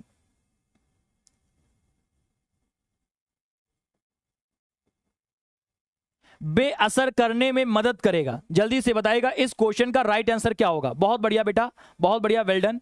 इस क्वेश्चन का आंसर बताइएगा, निम्नलिखित में से कौन सा रसोई उत्पाद मधुमक्खी के डंक को बेअसर करने में मदद करेगा? नमक, काली मिर्च, नींबू का रस, और या फिर बेकिंग सोडा? इस क्वेश्चन का सही जवाब क्या होने वाला है? नींबू का रस बता रहे हैं। बेकिंग सोडा भी ऑप्शन में नीचे छिपा हुआ है, बेकिंग सोडा है, ये दिख नहीं रहा है, बट बेकिंग सोडा यहां पे लिखा हुआ है। ठीक है बेटा, ध्यान रखिएगा, बेकिंग सोडा मैंने बोल दी, यहां पे बेकिंग सोडा भी लिखा हुआ है। ठीक है, आप देखते हैं इस क्वेश्चन का राइट आंसर क्या देते हैं। बहुत सारे लोग कह रहे हैं इस क्वेश्चन का राइट आंसर है बेटा क्या? नींबू का रस। नींबू का रस इस क्वेश्चन का बिल्कुल गलत जवाब है। ध्यान रखिएगा, इस क्वेश्चन का जो राइट आंसर है वो होगा बेकिंग सोडा। इस क्वेश्चन का जो राइट आंसर होगा वो होगा बेकिंग सोडा। बेकिंग सोडा इस क्वेश्चन का बिल्कुल राइट आंसर होगा। बहुत बढ़िया, बेकिंग सोडा इस क्वेश्चन का राइट आंसर होगा, इस बात को ध्यान रखिएगा। अच्छा, एक बात ये बताओ सभी लोग कि मधुमक्खी के कितनी आंखें होती हैं? मधुमक्खी के आंखें कितनी होती हैं ये बता दो। और मधुमक्खी के डंक में कौन सा एसिड पाया जाता है? कौन सा अम्ल पाया जाता है? जब आप महेश वर्माल की किताब पढ़ोगे तो वहां लिखा होगा मेथनोइक, और मेथनोइक को ही कहा जाता है फॉर्मिक एसिड, ठीक है, या फॉर्मिक अम्ल। तो मधुमक्खी के आंखों की संख्या होती 5। मधुमक्खी के आंखों की संख्या कितनी होती बेटा? तो मधुमक्खी की आंखें होती 5। ठीक है बेटा, 2 नहीं होती है, मधुमक्खी की आंखें 5 होती हैं। ठीक है, ध्यान रखिएगा। और डंक में कौन सा एसिड होता है? तो डंक में बेटा फॉर्मिक एसिड होता है। डंक में कौन सा एसिड होता है? तो डंक में फॉर्मिक एसिड होता है, इस बात को आप लोग ध्यान रखिएगा। वेरी गुड, फॉर्मिक एसिड, बिल्कुल। उसके बाद में अब अगला क्वेश्चन, अगला क्वेश्चन बताएगा प्रधानमंत्री उज्ज्वला योजना का शुभारंभ कब हुआ था? इस क्वेश्चन का सबसे पहले राइट आंसर कौन देता है देखते हैं मेरे प्यारे बच्चों। जल्दी से इस क्वेश्चन का राइट आंसर दे दीजिएगा। बहुत बढ़िया कृष्णा भट्ट जी, फॉर्मिक एसिड, बहुत बढ़िया। जल्दी से इस क्वेश्चन का राइट आंसर दीजिएगा। बिल्कुल सभी लोगों का बिल्कुल यहां पर राइट आंसर है, जल्दी से बता। 1 मई 2017, 1 मई 2018, बिल्कुल 1 मई 2016, 1 मई 2015, बिल्कुल बिल्कुल मेरे प्यारे बच्चों, इस क्वेश्चन का राइट आंसर क्या होगा जल्दी से बताइएगा। बहुत बढ़िया, सारे बच्चों का यहां पर बिल्कुल राइट आंसर आने लगा है। ध्यान रखिएगा, इस क्वेश्चन का जो राइट आंसर होगा वो होगा 1 मई 2016। बिल्कुल मेरे प्यारे बच्चों, इस क्वेश्चन का जो राइट आंसर होगा वो 1 मई 2016 होगा। इस बात को ध्यान रखिएगा, 1 मई 2016। प्रधानमंत्री उज्ज्वला योजना का शुभारंभ कब हुआ था? नोट कर लो, अपने मन मस्तिष्क में याद कर लो। प्रधानमंत्री उज्ज्वला योजना का शुभारंभ जो हुआ था वो 1 मई 2016 को हुआ था। अब जल्दी से बताओ, मैं आपसे क्वेश्चन पूछ रहा हूं, एपी कल्चर का संबंध किससे? जल्दी से बता दो, एपी कल्चर का संबंध किससे? जल्दी से बताओ मेरे प्यारे बच्चों, एपी कल्चर का संबंध किससे है? जल्दी से बताइएगा कमेंट करके, मैं आपके कमेंट का वेट कर रहा हूं। एपी कल्चर का संबंध किससे है? एपी कल्चर का संबंध किससे? वेरी गुड मेरे प्यारे बच्चों, सबसे पहले राइट आंसर गीतांजलि यादव जी ने दिया है। और एपी कल्चर का संबंध मधुमक्खी से। किससे बेटा? एपी कल्चर का संबंध बेटा मधुमक्खी से है। बिल्कुल राइट आंसर हो जाएगा, बिल्कुल सही जवाब हो जाएगा। किससे? मधुमक्खी से हो जाएगा। वीडियो को शेयर करो, लाइक कर दो एक बार मेरे प्यारे बच्चों। अगला क्वेश्चन बताएगा, विटीकल्चर का संबंध किससे है? विटीकल्चर का संबंध किससे है? जल्दी से इस क्वेश्चन का आंसर बताइएगा। बिल्कुल, विटीकल्चर का संबंध किससे है? जल्दी से बोलो। वेरी गुड, बहुत बढ़िया। प्रीति मौर्य, बबलू राज, बहुत बढ़िया बेटा। विटीकल्चर का संबंध किससे है? तो अंगूर से है। सबसे पहले अंजलि तिवारी जी ने राइट आंसर दिया है। कमान कमान, क्विक आंसर दिया करो। विटीकल्चर का संबंध किससे है? तो ग्रेप से है, अंगूर से है मेरे प्यारे बच्चों। अगला बता दो, हॉर्टिकल्चर का संबंध किससे है? हॉर्टिकल्चर का संबंध किससे है? जल्दी से बता दो। विटीकल्चर वाला यूपीपी 2024 में पूछा भी गया था। अब जल्दी से बता दो, हॉर्टिकल्चर का संबंध किससे है? गीतांजलि जी ने फिर से सबसे पहले राइट आंसर दिया। दूसरे नंबर पर वैभवी गुप्ता आई हैं और बागवानी बिल्कुल राइट आंसर है। हॉर्टिकल्चर का संबंध बेटा किससे है? तो ध्यान रखिएगा कि हॉर्टिकल्चर का संबंध किससे बेटा? ध्यान रखना, बागवानी से। किससे बेटा? बागवानी से। जो बेटा दिलीप तिवारी जी कह रहे हैं फूल से, फूल से तो पोमो कल्चर है बेटा, फूल से तो पोमो कल्चर है। ठीक है बेटा। हाँ, उसके बाद में अगला बताओ, वर्मी कल्चर का संबंध किससे है? देखते हैं सबसे पहले इस क्वेश्चन का राइट आंसर कौन देता है। वर्मी कल्चर का संबंध किससे है? बिल्कुल, वर्मी कल्चर का संबंध किससे बेटा? तो वर्मी कल्चर का संबंध किससे है? वर्मी कल्चर का संबंध किससे? जल्दी से बताइएगा। बहुत बढ़िया बेटा, केचुआ से। केचुआ पालन किसके अंतर्गत आता है? वर्मी कल्चर के अंतर्गत आता है। इस बात को आप सभी लोग ध्यान रखिएगा, इस बात को आप सभी लोग नोट कर लीजिएगा बेटा। किससे बेटा? वर्मी कल्चर से। तमाम सारे बच्चों का बिल्कुल राइट आंसर है, बिल्कुल सही जवाब है। अगला क्वेश्चन बताएगा, देखते हैं कौन बताता है। बताइएगा सभी लोग कि फ्लोरीकल्चर का संबंध किससे है? फ्लोरीकल्चर का संबंध किससे है? जल्दी से बताओ, आप सभी का वेट कर रहा हूं। फ्लोरीकल्चर का संबंध किससे है? अगर आपसे कभी कोई व्यक्ति पूछे फ्लोरीकल्चर का संबंध किससे है तो आप लोग क्या बताओगे? हमेशा ध्यान रखना कि फ्लोरीकल्चर का संबंध फूलों से होता है। और वैभवी गुप्ता जी ने सबसे पहले राइट आंसर दिया है, फूलों के उत्पादन से है। प्रिया सिंह का बिल्कुल सही जवाब है भाई, वेरी गुड, फूलों की खेती से है। इस बात को आप लोग ध्यान रखिएगा, बिल्कुल फूलों की खेती से भाई, बिल्कुल राइट आंसर। बहुत बढ़िया भाई, वेल डन। लगातार आप लोगों के राइट आंसर आ रहे हैं। फूलों की खेती से। मधुमक्खी पालन बेटा एपीकल्चर में आता है। उसके बाद में अगला क्वेश्चन बताइएगा। अगला क्वेश्चन आपसे कौन सा पूछें ये तो बता दोगे, ये भी बता दोगे, ये भी तुमको आता है, ये भी आता है। अच्छा बताओ, सेरीकल्चर का संबंध किससे है? जल्दी से बताओ, सेरीकल्चर का संबंध किससे? देखते हैं सबसे पहले कौन बताता है। बहुत बढ़िया, सेरीकल्चर का संबंध किससे? वीडियो को लाइक और शेयर करते रहो सभी लोग, फटाक से वीडियो को लाइक और शेयर करो मेरे प्यारे बच्चों, तभी तो मजा आएगा। आज बिल्कुल माहौल बना दो। बच्चा रेशम से संबंधित है। किससे बेटा? रेशम से संबंधित है। इस बात को आप लोग ध्यान रखिएगा, रेशम से संबंधित है। सारे बच्चों का बिल्कुल यहां पर राइट आंसर है, सारे बच्चों का बिल्कुल यहां पर सही जवाब है। किससे? रेशम से संबंधित है। बहुत बढ़िया, वेरी गुड मेरे प्यारे बच्चों। अगला बताइएगा सभी लोग, अगर आपसे कभी कोई व्यक्ति पूछे कि तिलहन से कौन सी क्रांति संबंधित है? तिलहन से कौन सी क्रांति संबंधित है? बताइएगा, तिलहन से कौन सी क्रांति संबंधित है? जल्दी से बोलेगा, तिलहन से कौन सी क्रांति संबंधित है? तो कहोगे पीली क्रांति मेरे प्यारे बच्चों। कौन सी? पीली क्रांति। बहुत बढ़िया, जबरदस्त तरीके से आंसर दे रहे हो बेटा। जबरदस्त तरीके से आंसर दे रहे हो, बहुत बढ़िया बेटा। येलो आपका हो जाएगा, पीली क्रांति हो जाएगा, बहुत ही बढ़िया। लगातार आप लोग राइट आंसर दे रहे हो, लगातार आप लोग सही जवाब दे रहे हो, बहुत बढ़िया। उसके बाद में अगला क्वेश्चन बताइएगा, अंडे से कौन सी क्रांति संबंधित है? अंडे से कौन सी क्रांति संबंधित है? जल्दी से आंसर दीजिएगा। अंडे से कौन सी क्रांति संबंधित है मेरे प्यारे बच्चों? जल्दी से बताइएगा, अंडे से कौन सी क्रांति संबंधित है? जो बहुत बढ़िया बेटा, गोल क्रांति तो आलू से हो जाएगा बेटा। अंडे से कौन सी क्रांति है? अंडे से संबंधित रजत क्रांति है। कौन है बच्चा? अंडे से संबंधित क्रांति कौन सी है? तो रजत क्रांति है बच्चा। अगर आपसे कभी कोई व्यक्ति पूछे कि रजत क्रांति का संबंध किससे है, तो आप क्या कहोगे? अंडों से है। किससे बेटा? अंडों से है। और अगर कोई पूछे श्वेत क्रांति का संबंध, तो कहोगे दुग्ध से है। किससे बेटा? दुग्ध से है। अच्छा सभी लोग बताओ बेटा, इंद्रधनुष क्रांति का संबंध किससे है? देखते हैं कौन बताता है। इस क्वेश्चन का आंसर बताइएगा, इंद्रधनुष क्रांति का संबंध किससे है? बहुत ही लाजवाब क्वेश्चन है बेटा।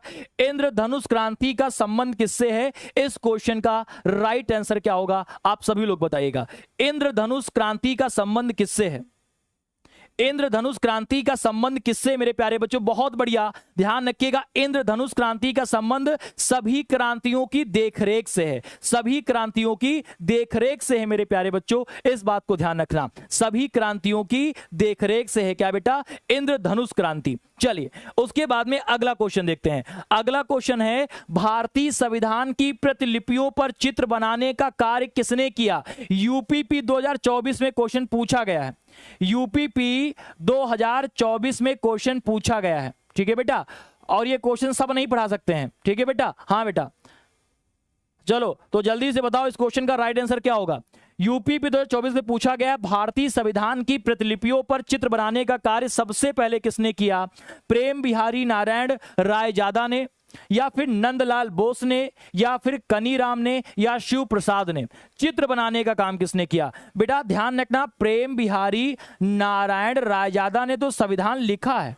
इन्होंने तो संविधान क्या किया बेटा? ये संविधान के लेखक हैं, इन्होंने संविधान को लिखा है, इंग्लिश भाषा में लिखा है।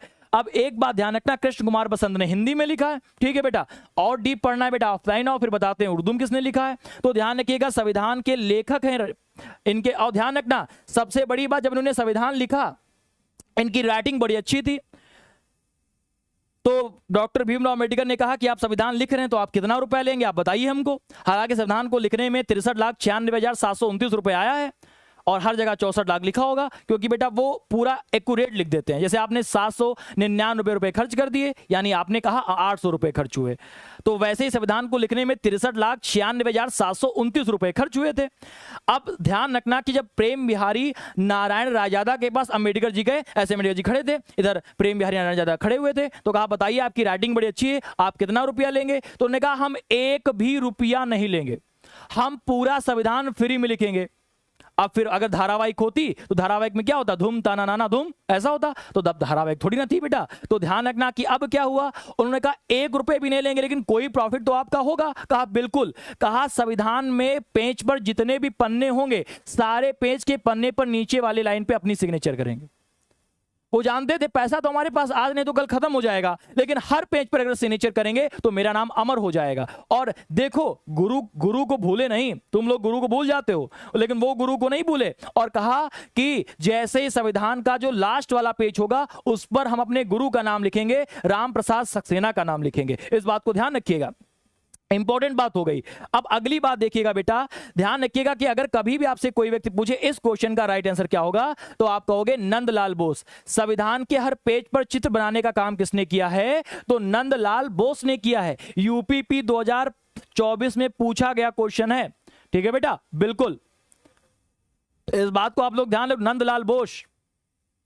और पहले संविधान के पहले पेज पर किसका चित्र बना हुआ है? तो संविधान के पहले पेज पर राम, सीता और लक्ष्मण का चित्र बना हुआ है। राम, सीता और लक्ष्मण का चित्र बना हुआ है। इस बात को आप लोग ध्यान रखिएगा, इस बात को आप लोग नोट डाउन कर लीजिएगा बेटा। वेरी गुड, तमाम सारे बच्चों का बिल्कुल सही जवाब है।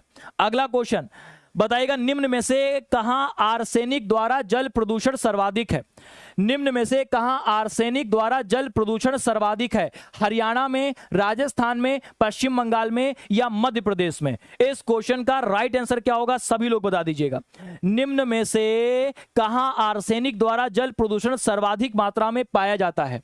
हरियाणा, राजस्थान, पश्चिम बंगाल या मध्य प्रदेश? इस क्वेश्चन का लाजवाब आंसर क्या होगा, राइट आंसर क्या होगा? मेरे प्यारे बच्चों ध्यान रखिएगा, इस क्वेश्चन का सही जवाब क्या हो जाएगा? इस क्वेश्चन का राइट आंसर हो जाएगा पश्चिम बंगाल। क्या हो जाएगा बेटा?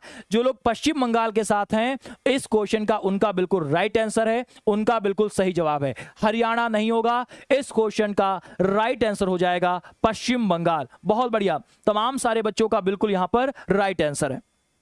अगला क्वेश्चन, विजयनगर साम्राज्य के संस्थापक कौन थे? इस क्वेश्चन का राइट आंसर क्या होगा, जल्दी से बोलिएगा। विजयनगर साम्राज्य के संस्थापक कौन थे? हसन गंगू, बिंबसार, विजयालय या सिमुक? इस क्वेश्चन का सही जवाब क्या होगा? बिल्कुल, बहुत ही बढ़िया, बहुत ही बढ़िया मेरे प्यारे बच्चों। विजयनगर साम्राज्य के संस्थापक कौन हैं? तो विजयनगर साम्राज्य के संस्थापक का इसमें ऑप्शन ही नहीं है विजयनगर साम्राज्य का इसमें ऑप्शन ही नहीं है, ध्यान रखिएगा मेरे प्यारे बच्चों, ऑप्शन ही नहीं रखा। अब अगर क्वेश्चन बनाने वाले ऑप्शन नहीं रखेंगे तो क्या आएगा? नहीं, बिल्कुल आएगा। क्यों नहीं आएगा? इसमें से कोई ऑप्शन नहीं। ध्यान रखिएगा, विजयनगर साम्राज्य के संस्थापक थे हरिहर और बुक्का, ये भाई भाई थे, हरिहर और बुक्का,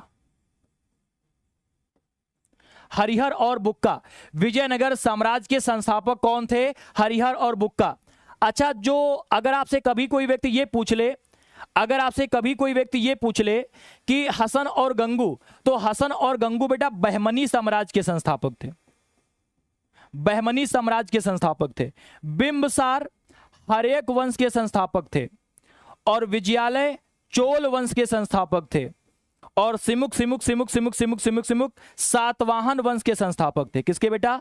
सातवाहन वंश के संस्थापक थे। ठीक है बेटा, सातवाहन वंश के संस्थापक थे। इस बात को आप लोग ध्यान रखिएगा, इस बात को नोट डाउन कर लीजिएगा। बहुत बढ़िया, तमाम सारे बच्चों का बिल्कुल लाजवाब आंसर आ रहा है, बिल्कुल राइट आंसर आ रहा है। बहुत बढ़िया।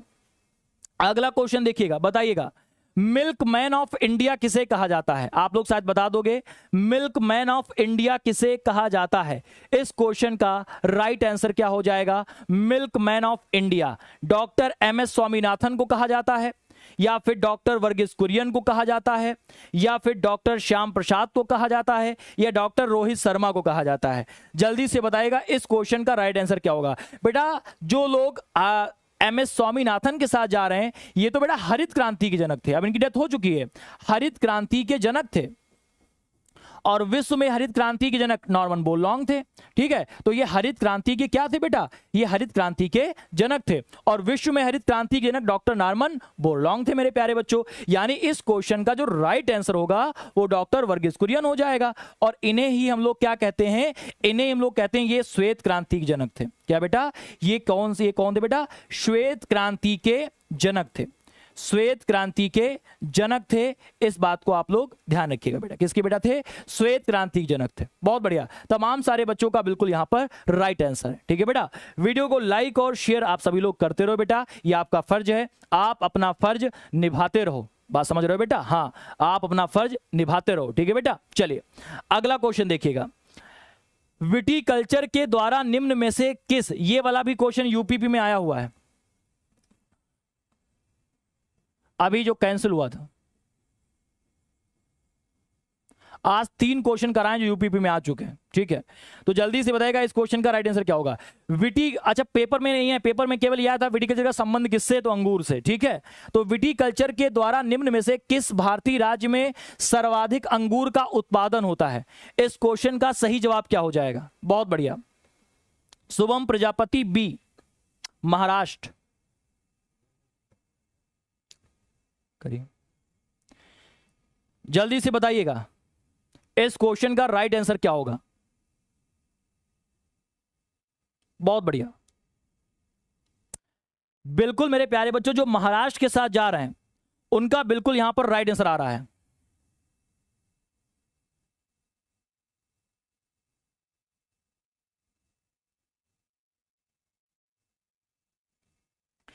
इस क्वेश्चन का जो राइट आंसर होगा वो आपका होगा महाराष्ट्र।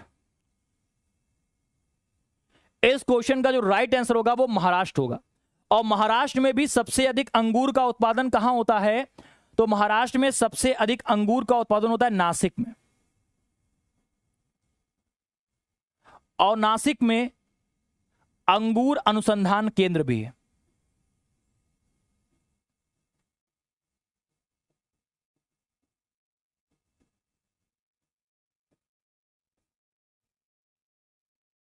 नासिक बेटा किस नदी किनारे है? गोदावरी। ये यूपी टेट में आया था, बिल्कुल गोदावरी। इस बात को ध्यान रखिएगा। बहुत बढ़िया, सारे बच्चों का बिल्कुल यहां पर राइट आंसर है, सारे बच्चों का बिल्कुल सही जवाब है। बहुत बढ़िया, वेरी गुड बेटा, वेल डन। अगला क्वेश्चन, ऐसा कौन सा देश है जहां के सारे ग्लेशियर पिघल गए हैं? ये करंट अफेयर का क्वेश्चन है, जल्दी से बोलेगा। ऐसा कौन सा देश है जहां के सारे ग्लेशियर पिघल गए हैं? ऐसा कौन सा देश है जहां के सारे ग्लेशियर पिघल चुके हैं? अमेरिका, अबू धाबी, वेनेजुला या भूटान? यहां पे भूटान लिखा है बेटा, जो दिख नहीं रहा है, मैं यहां लिखे दे रहा हूं।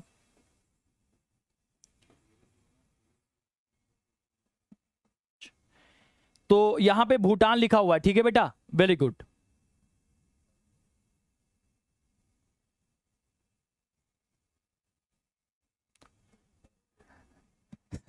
यहां पे क्या लिखा बेटा? भूटान लिखा हुआ है। तो जल्दी से ध्यान रखिएगा, इस बात को क्लियर कर लीजिएगा, ठीक है, बिल्कुल। तो इस क्वेश्चन का जो राइट आंसर होगा बेटा वो क्या हो जाएगा? वेनेजुला। वेनेजुला इस क्वेश्चन का बेटा बिल्कुल सही जवाब है, बिल्कुल राइट आंसर है। अच्छा, जो भूटान है इसे कहा जाता है कार्बन निगेटिव देश। इसे कहा जाता है कार्बन निगेटिव देश।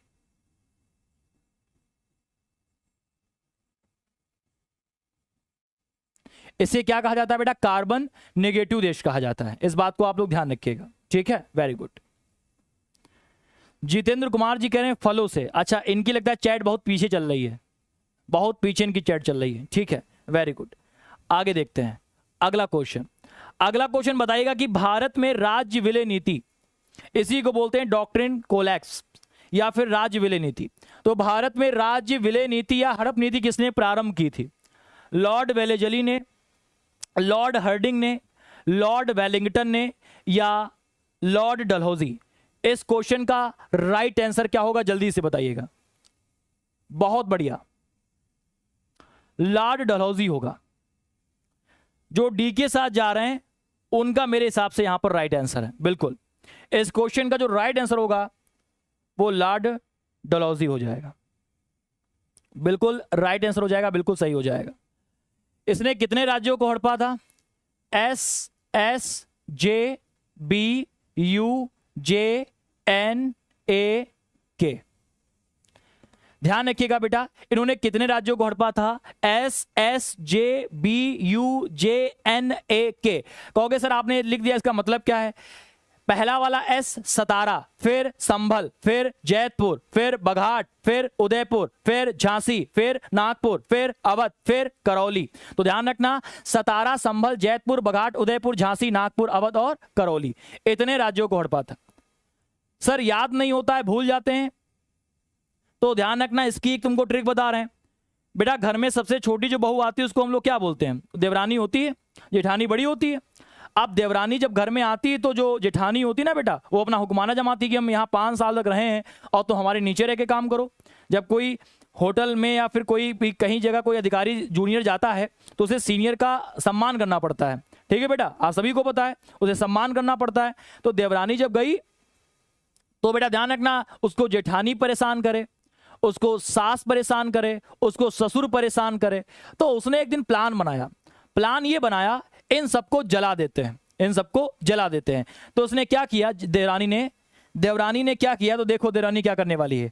सास को पकड़ा, बाल तेरे नाम वाले बाल थे, ससुर के पकड़े बाल, ऐसे पकड़ लिए, और जेठानी के पकड़े बाल। ये सब काम कौन कर रही है? देवरानी कर रही है। तो सास, ससुर, जेठानी, इनकी सबके से बाल पकड़े और गैस जला दिया। और गैस जलाने के बाद में उनकी भूंज दी, ले उनकी भूंज दिया क्या? नाक, ले ही हुआ बेटा। तो सास, ससुर, जेठानी की भूंज दी नाक। बस SSJ सास ससुठानी की भुंज गए नाक, यानी BOJ और NAK। शायद आप लोगों को पता चल गया होगा, ये लाइन से क्रम था, ये बेटा लाइन से क्रम था। बात समझ में आ रही है? Very good.